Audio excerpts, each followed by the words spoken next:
Hello everyone, welcome back to channel. हमने part 1 में creating an inclusive education के 10 question करे थे। उससे आगे हम सेकंड पार्ट में कुछ क्वेश्चंस करेंगे। So let start the quiz. Go to the question number 11।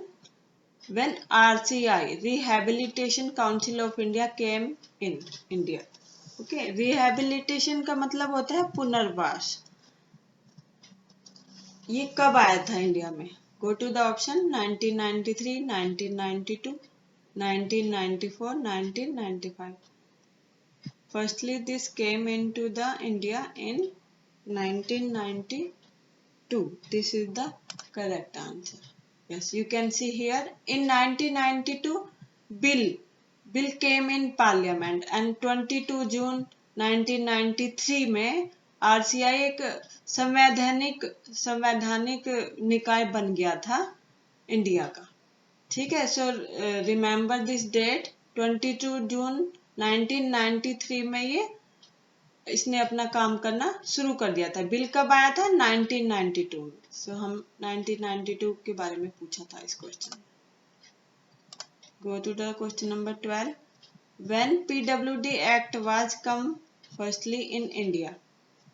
PWD Act, Person with Disability Act, कब आया था सबसे पहले इंडिया में? 1994, 1974, 1997, 1995. Go to the option. Guess the correct answer. This is the correct answer. 1995. PWD act है क्या? This is a landmark for disabilities. ये अक्षमताओं का एक लैंडमार्क है कि किसमें कितनी डिसेबिलिटी है और वो कितने % है, इन सबको भी ये बताता है इस एक्ट में। Okay friends, now go to the question number 13. How many disability was included in PWD act 1995? 7, 5, 6 और 12? सबसे पहले PWD एक्ट में 7 डिसेबिलिटीज आई थी। गाइज, आप ये सब सर्च करके इंटरनेट पे देख सकते हैं कि वो कौन कौन से डिसेबिलिटीज थी। 7, एंड आपको वो याद भी करनी होंगी। ओके, सबसे पहले 7 आई थी, फिर बाद में इसमें संशोधन के द्वारा 21 डिसेबिलिटीज को इंक्लूड करा गया था, लेकिन सबसे पहले 1995 में ओनली 7 ही थी। So be remember this.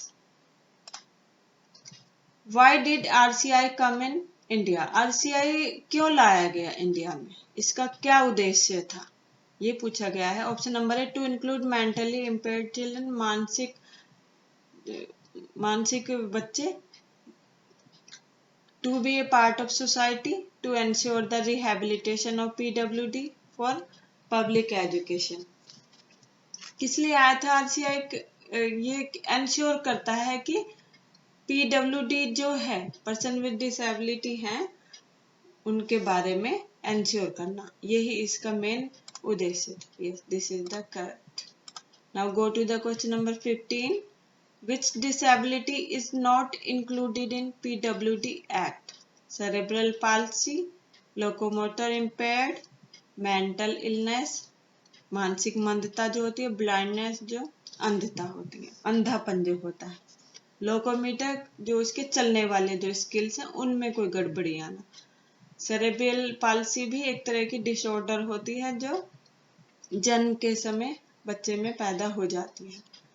तो आपको याद रखना था, मैंने कहा था कि ये सब आपको याद करना है। 7 डिसेबिलिटीज कौन सा नहीं है? Cerebral palsy. ये सेरेब्रल पाल्सी इंक्लूड करा गया था जो बाद में संशोधन हुआ था, तब ये 21 जब आए थे डिसेबिलिटी, तब ये इंक्लूड करा गया था। 1995 PWD एक्ट में ये इंक्लूड नहीं था, तो ये आपको ध्यान देना होगा। Okay, now question number 16. What is the full form of DPEP? DPEP stands for, go through the options are confusing. Guess the correct answer, friends. Correct answer है डिस्ट्रिक्ट प्राइमरी एजुकेशन प्रोग्राम। ये आपको abbreviation सब याद करने होंगे इस unit में। DPEP aimed at, DPEP का क्या उद्देश्य था?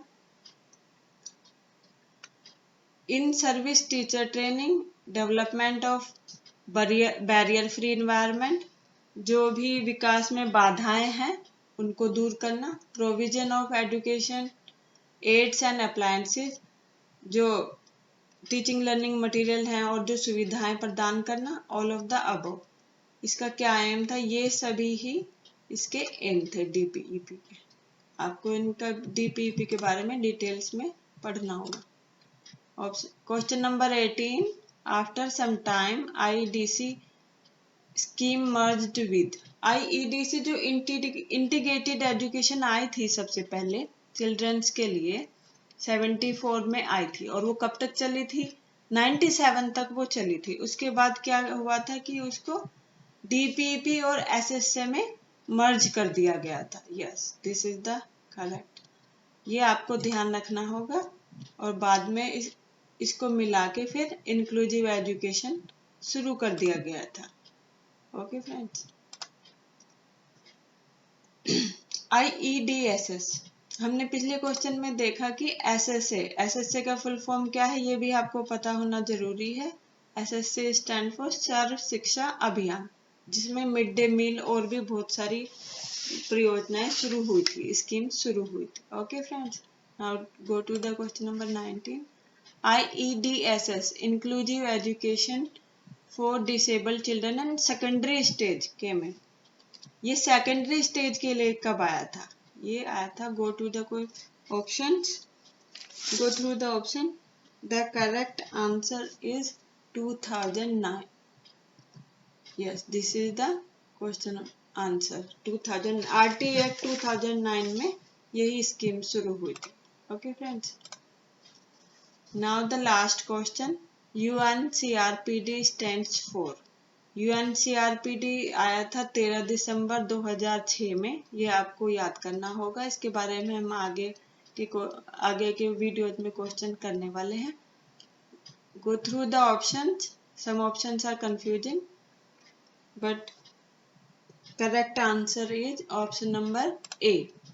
Yes, this is the correct answer. United Nations Convention on the Rights of Person with Disabilities, UNCRPD बहुत important है फ्रेंड्स, इसके बारे में हमको जरूर याद करना होगा। सो अगले वीडियो में हम मिलते हैं in the part 3. Okay friends, so thank you to all.